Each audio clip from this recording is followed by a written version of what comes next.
করোনার কারণে প্রায় 4 মাস পেছালো আগামী বছরের এসএসসি ও এইচএসসি পরীক্ষা। এবছরের উচ্চ মাধ্যমিকের ফল প্রকাশে আসছে অধ্যাদেশ। 2021 সালের জুন নাগাদ আশা করছি যে এসএসসি বা সমমান পরীক্ষা, জুলাই আগস্ট নাগাদ আমরা এইচএসসি বা সমমান পরীক্ষা গ্রহণের একটা আশা প্রকাশ করছি। স্বস্তি শিক্ষার্থীদের, ক্ষতি পুষিয়ে নিতে বাকি সময়টাকে ভালোভাবে কাজে লাগানোর পরামর্শ শিক্ষাবিদদের। অটোপাসের চেয়ে পরীক্ষা হওয়াটা আমার মনে হয় আমাদের জন্য উত্তম। আর যেন পরীক্ষার ডেটটা না পিছয়। জুনে এসএসসি নিলে আমাদের পড়ার জন্য আমরা পর্যাপ্ত সময় পাবো। পরীক্ষা নেবার একটা সময় ঘোষণা করেছেন, এতে ছেলে মেয়েদের উপকার হবে এবং তারা আবার বইমুখী হবে। দেখছিলেন প্রধান শিরোনাম। রাত 11টার সময় সঙ্গে আছি আমি সজল মিত্র রিচার্ড। এবার অন্যান্য শীর্ষ সংবাদ। করোনার চেয়েও বড় মহামারী আসছে, সতর্কতা বিশ্ব স্বাস্থ্য সংস্থার। ভারতেও শনাক্ত নতুন ধরনের কোভিড, বেকায়দায় গোটা ইউরোপ। ভ্যাকসিন নিলেন কামালা হ্যারিস। ক্ষমতা জনতার হাতে ফিরেছে বলেই দেশে উন্নয়ন সম্ভব হচ্ছে, সুফল পাচ্ছে মানুষ। জাতীয় অর্থনৈতিক পরিষদের বৈঠকে প্রধানমন্ত্রী। এবং মাতারবাড়ি গভীর সমুদ্র বন্দরে ভিড়ল প্রথম জাহাজ। বিদ্যুৎ কেন্দ্র নির্মাণের মালামাল নিয়ে নোঙর করে ইন্দোনেশিয়ার ভেনাস ট্রায়াম্ফ, বাংলাদেশের জন্য মাইলফলক।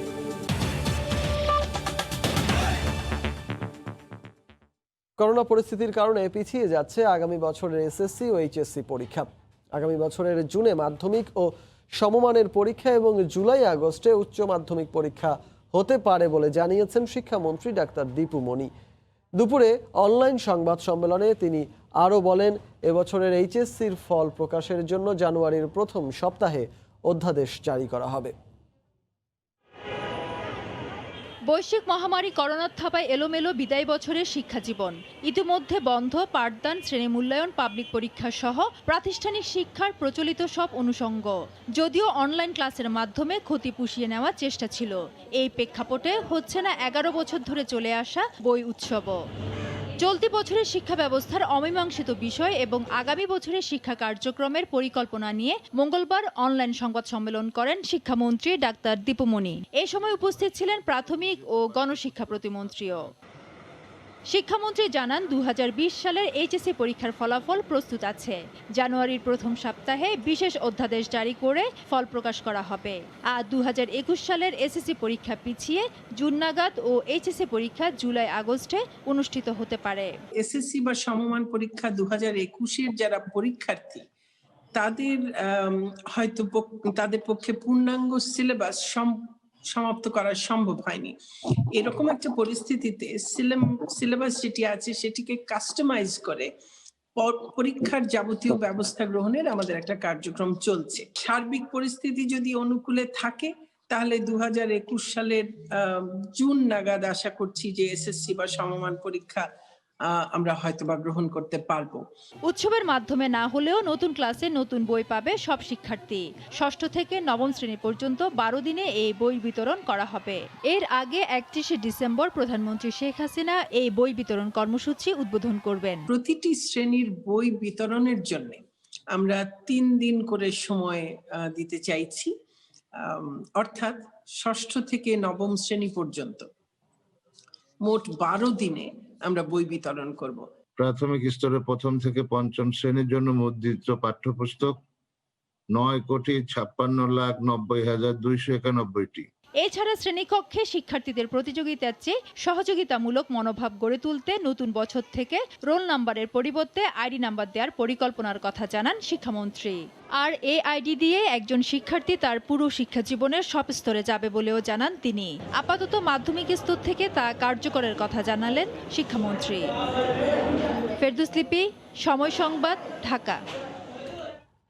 এদিকে এসএসসি ও এইচএসসি পরীক্ষার সম্ভাব্য সময়সীমা নির্ধারণ হওয়ায় স্বস্তি ফিরেছে শিক্ষার্থী ও অভিভাবকদের মাঝে।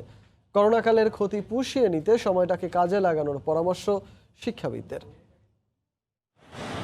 গত কয়েক বছর ধরে ফেব্রুয়ারিতে এসএসসি এবং এপ্রিলে অনুষ্ঠিত হয়ে আসছিল এইচএসসি পরীক্ষা, কিন্তু বিশ্বজুড়ে করোনা মহামারী শুরু হওয়ার পর এবছর ফেব্রুয়ারিতে এসএসসি পরীক্ষা কোনো রকম শেষ করা গেলেও আটকে যায় এইচএসসি।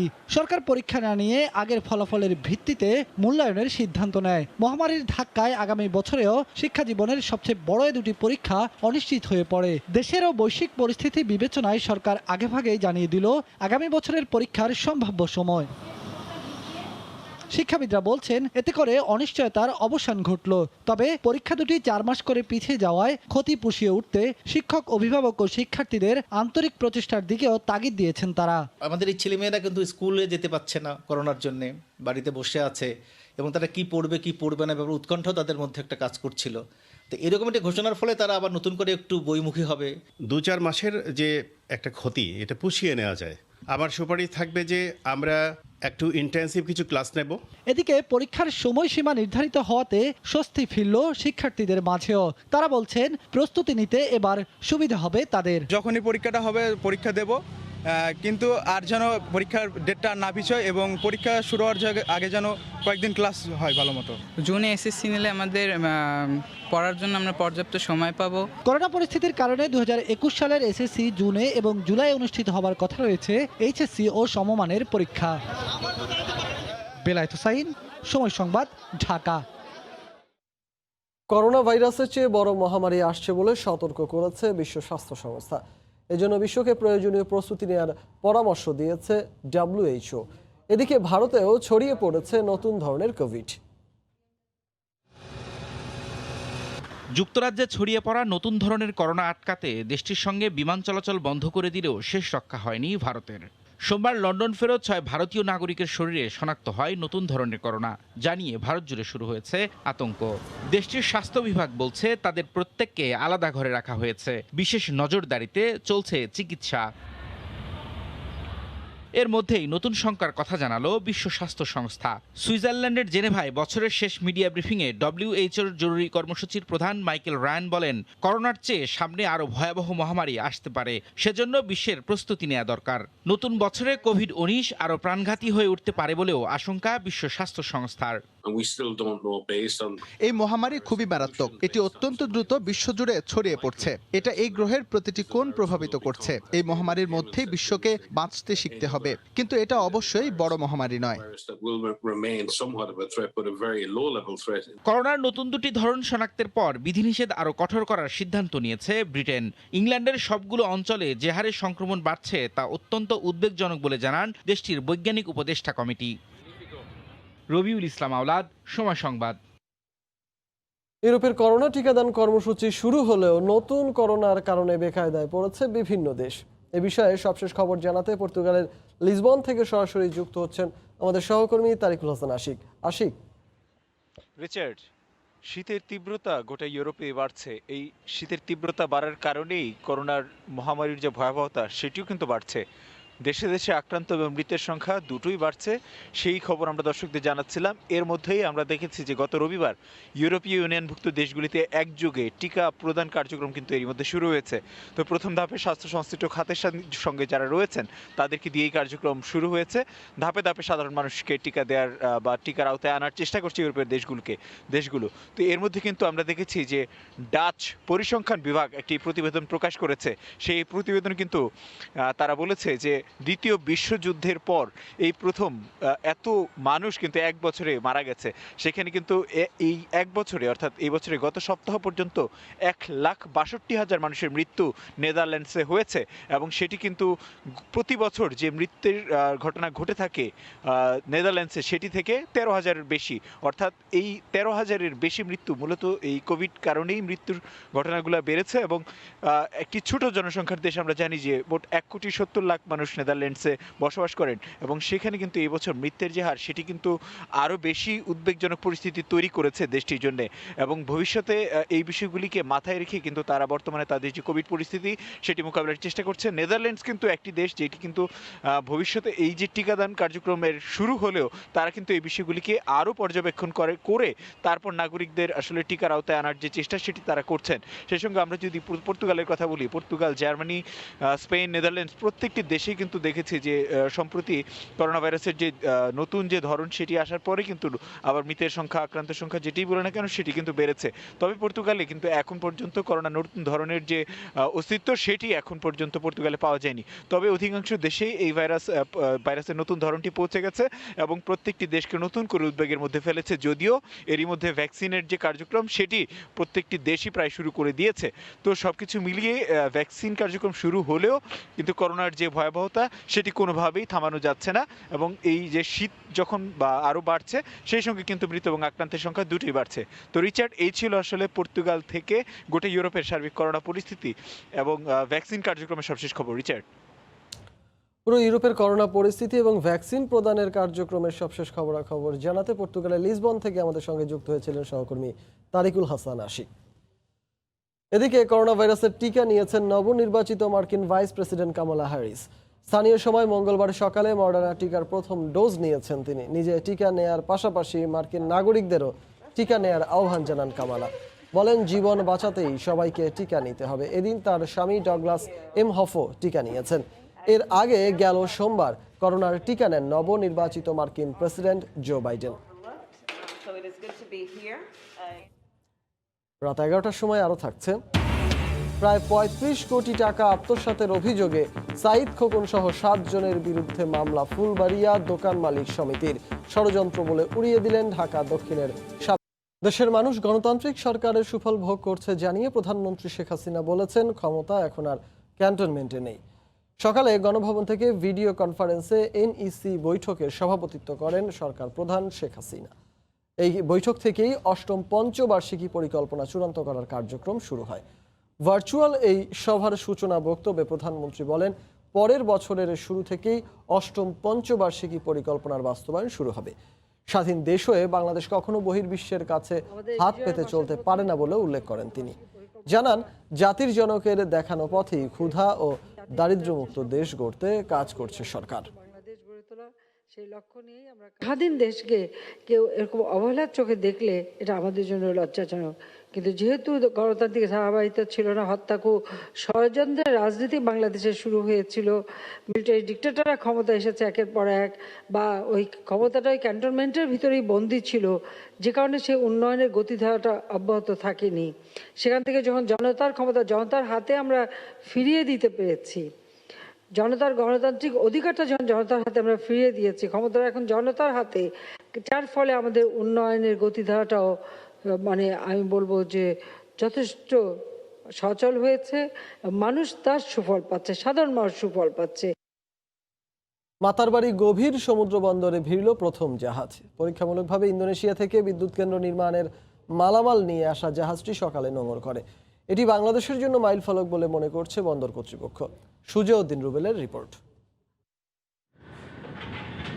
মহেশখালীর মাতারবাড়িতে এখন বিশাল কর্মযজ্ঞ। কয়লাভিত্তিক বিদ্যুৎ কেন্দ্রের পাশাপাশি জুড়ে সুরে চলছে গভীর সমুদ্র বন্দর নির্মাণের কাজও। সেই কর্মযজ্ঞের মধ্যে বঙ্গোপসাগরের মাতারবাড়ি চ্যানেল দিয়ে এগিয়ে আসছে জাহাজ ভ্যানেসা ট্রায়াম্ফ। 14 কিলোমিটার দীর্ঘ চ্যানেল, যার গভীরতা 18 কিলোমিটার। তৈরি হয়েছে জেটিও। বিদ্যুৎ কেন্দ্রের বিভিন্ন যন্ত্রাংশ নিয়ে দেশে প্রথম পরীক্ষামূলকভাবে এই জেটিতে ভিড়েছে ইন্দোনেশিয়ার ভ্যানেসা টায়াম নামে জাহাজটি, যাতে ছিল 736 মেট্রিক টন স্টিল পণ্য। মাদার ভেসেলটি এই গভীর সমুদ্র বন্দরের প্রথম পরীক্ষামূলক মাদার ভেসেল এবং এটা বাংলাদেশের জন্য একটা মাইল ফলক। এটা দিয়ে আমরা প্রথমে ক্রাশ ট্রায়াল করে নিয়েছি যে কি পরিমাণ ডিফিকাল্টিস এখানে আছে, কিভাবে জাহাজটা হ্যান্ডেল করতে হবে। একই সাথে আমরা যে গভীরতাটা অবজার্ভ করছি সেটা হচ্ছে all the way 17 meter plus পানি আছে। মাতারবাড়ি গভীর সমুদ্র বন্দরে জাহাজ আসাকে মাইল ফলক মনে করছেন স্থানীয়রা। এর মাধ্যমে আমরা মনে করি মহেশখালী এগিয়ে গেল, কক্সবাজার এগিয়ে যাবে। মাতারবাড়ি বন্দরের কাজ শেষ হবার কথা 2025 সালের মধ্যে, যাতে খরচ হচ্ছে প্রায় 18,000 কোটি টাকা। এই বন্দর চালু হলে ভিড়তে পারবে 18 মিটার গভীরতার জাহাজ।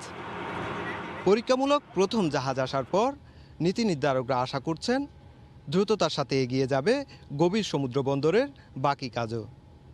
সুজাউদ্দিন রুবেল, সময় সংবাদ, মাতারবাড়ি, কক্সবাজার। ঢাকা দক্ষিণ সিটি কর্পোরেশনের ফুলবাড়িয়া সুপার মার্কেটের দোকানের বৈধতা দেওয়ার কথা বলে প্রায় 35 কোটি টাকা আত্মসাতের অভিযোগে সাবেক মেয়র সাইদ খোকন সহ 7 জনের বিরুদ্ধে মামলার আবেদন করা হয়েছে।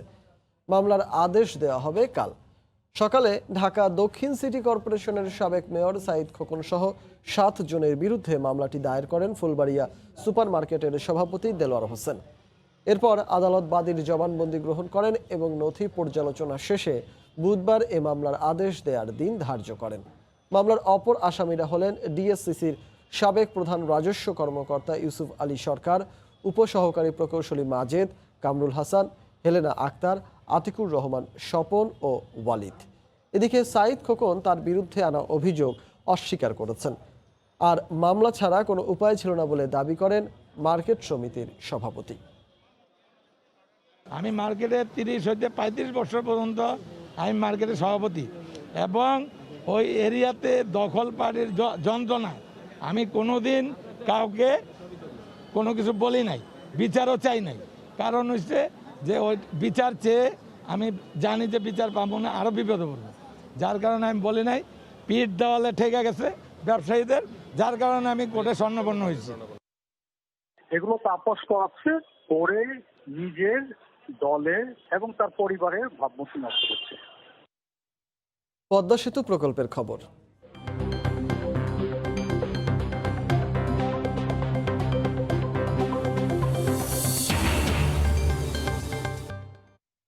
পদ্মা সেতুর সড়ক পথ চালুর পরও নৌপথে যোগাযোগ অব্যাহত রাখার বিষয়টি গুরুত্ব দিয়ে বিবেচনা করছে সরকার। এজন্য সেতু কর্তৃপক্ষের সাথে নৌ পরিবহন মন্ত্রণালয় সমন্বয় করে কাজ করবে বলে জানান সেতু মন্ত্রণালয়ের সচিব। নিয়মিত ড্রেজিং নিশ্চিত করা গেলে নৌপথে পণ্য পরিবহনের বিষয়ে কোনো জটিলতা থাকবে না বলে মনে করেন তিনি। এজন্য সরকারের সংশ্লিষ্ট বিভাগগুলোতে সমন্বয়ের উপর জোর দেওয়া হচ্ছে। সাইফুল ইসলামের ছবিতে হেসান জুয়েলের রিপোর্ট। এখন পর্যন্ত দেশের মূল অংশের সাথে দক্ষিণ ও দক্ষিণ পশ্চিমাঞ্চলকে সংযুক্ত করে রেখেছে নৌপথের যোগাযোগ ব্যবস্থা। লঞ্চ ট্রলার, স্পিডবোটে সরাসরি যোগাযোগের পাশাপাশি ভারী ফেরির সাহায্যে যাতায়াত করছে গণপরিবহন ও পণ্যবাহী ট্রাক। ধারণা করা হচ্ছে সেতু চালু হলে দক্ষিণাঞ্চলের 21 জেলার সাথে যোগাযোগের জন্য বাড়বে যানবাহনের চাপ। এডিবির সমীক্ষা বলছে সেতু চালুর পর 2022 সালে দিনে 24,000 যানবাহন চলাচল করবে সেতু দিয়ে। 2050 সালে এই সংখ্যা বেড়ে দাঁড়াবে 67,000-এ। এর সাথে সেতু দুই প্রান্তে নতুন নতুন বিনিয়োগ হলে ব্যবসা বাণিজ্য, পর্যটন সহ নানা কাজে বাড়বে মানুষের যোগাযোগ। নদী কিন্তু আসলে নাব্যতা সবসময় রাখতে হবে। তো নাব্যতা এনশিওর করতে হলে এখানে যে নৌযানগুলো চলাচলের জন্য যে ব্যবস্থা ড্রেজিং সেটা অবশ্যই রাখতে হবে। আমাদের সেটা ভবিষ্যতে এটা অব্যাহত থাকবে। পদ্মা সেতুর কাজ বাস্তবায়িত হলে মোংলা বন্দর ও বেনাপোল স্থলবন্দরের সাথে ঢাকা ও চট্টগ্রামের সরাসরি যোগাযোগের সুযোগ তৈরি হবে। নৌ যোগাযোগ অব্যাহত রাখতে ফেরিঘাটগুলোকে অনেক বেশি আধুনিকায়নের উপর গুরুত্ব দিচ্ছে সরকার।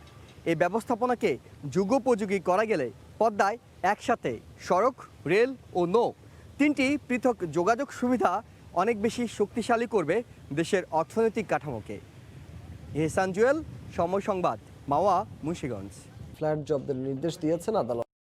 একই সঙ্গে নারায়ণগঞ্জে তার 6 একর জমিও জব্দ করার আদেশ দেওয়া হয়েছে। ঢাকা মহানগর সিনিয়র জজ KM ইমরুল কায়েস দুর্নীতি দমন কমিশনের করা আবেদন মঞ্জুর করে এই আদেশ দেন। এর আগে গত 10 ফেব্রুয়ারি অর্থ পাচার মামলায় PK হালদার ও তার পরিবারের 8 সদস্য সহ পিপলস লিজিংয়ের 12 জনের স্থাবর অস্থাবর সম্পদ, ব্যাংক হিসাব ও পাসপোর্ট জব্দ রাখার আদেশ আপিল বিভাগে বহাল থাকে। বিদেশে পলাতক PK হালদারের একাধিক বান্ধবীর নামে 70 থেকে 80টি অ্যাকাউন্টে অর্থ লেনদেনের প্রমাণ পেয়েছে দুদক। তার বিরুদ্ধে অর্থ পাচার ও অবৈধ সম্পদ অর্জনের মামলাও করা হয়েছে। PK হালদারের নিয়ন্ত্রণাধীন 2টি অ্যাপার্টমেন্ট ধানমন্ডি রেসিডেন্সিয়াল এরিয়া কোটি টাকা মূল্যের জব্দের আদেশ দিয়েছেন এবং নারায়ণগঞ্জের রূপগঞ্জে 537.76 ভূমি, যা প্রায় 6 একরের মতো, সেটা ক্রয় করার নির্দেশ দিয়েছেন দুর্নীতি দমন কমিশনের আবেদনের ভিত্তিতে। না দেয়ার দাবি জানিয়েছেন ব্যবসায়ীরা। আশরাফুল আলম মামুনের ক্যামেরায় শফিকুল আলমের প্রতিবেদন। গত 14 সেপ্টেম্বর ভারত হঠাৎ পেঁয়াজ রপ্তানি বন্ধের পর চট্টগ্রামের খাতুনগঞ্জে দফায় দফায় পেঁয়াজের দাম বেড়ে বাজারে সৃষ্টি হয় অস্থিরতা। প্রতি কেজি দাম ঠেকে 100-তে। এরপর দেশীয় ও বিভিন্ন দেশ থেকে আমদানি করা পেঁয়াজে বাজার নামে 30 টাকায়। এমন বাস্তবতায় সোমবার ভারতের বাণিজ্য মন্ত্রণালয়ের বৈদেশিক বাণিজ্য অধিদপ্তর নিষেধাজ্ঞা প্রত্যাহার করে 1 জানুয়ারি থেকে রপ্তানির সিদ্ধান্ত নেয়। এমন খবরে দেশের বাজারে দাম কমে যাওয়ায় ক্ষতির মুখে পড়ছেন বলে দাবি ব্যবসায়ীদের। ইন্ডিয়ান যদি পেঁয়াজ আমদানি করে তাইলে খাতুনগঞ্জের ব্যবসায়ীরা ক্ষতিগ্রস্ত হবে, দেশি পেঁয়াজের চাষিরা ক্ষতিগ্রস্ত হবে। একদিকে বিশ্বের নানা দেশ থেকে আনা কোটি কোটি টাকার পেঁয়াজ খালাসের অপেক্ষায় বন্দরে, অপরদিকে দেশীয় চাষিদের নতুন পেঁয়াজ উঠতে শুরু করেছে বাজারে। ওরা যে এবার প্রচুর ওরা লাগাইছে পেঁয়াজ, যদি মার খেয়ে যায় আগামী বছর পেঁয়াজ লাগাবে না। এখন যদি ভারত পেঁয়াজ দেয়, সরকার যদি আনে, তাহলে আমাদের কৃষকরা মরে যাবে। আমদানিকারকরা বলছেন ভারত থেকে আমদানির ফলে সাময়িক দাম কমলেও অন্যান্য দেশের বাজার হারিয়ে অস্থির হতে পারে দেশের পেঁয়াজের বাজার। ব্যবসায়ীরা যারা ইম্পোর্টাররা আছে, আমদানিকারকরা আছে, তারা তো একদম শেষ হয়ে যাবে। দেশে বছরে পেঁয়াজের চাহিদা 30 থেকে 32 লাখ মেট্রিক টন, আর ভারত থেকে আনা হয় 8 থেকে 9 লাখ মেট্রিক টন। শফিকুল আলম, সময় সংবাদ, চট্টগ্রাম।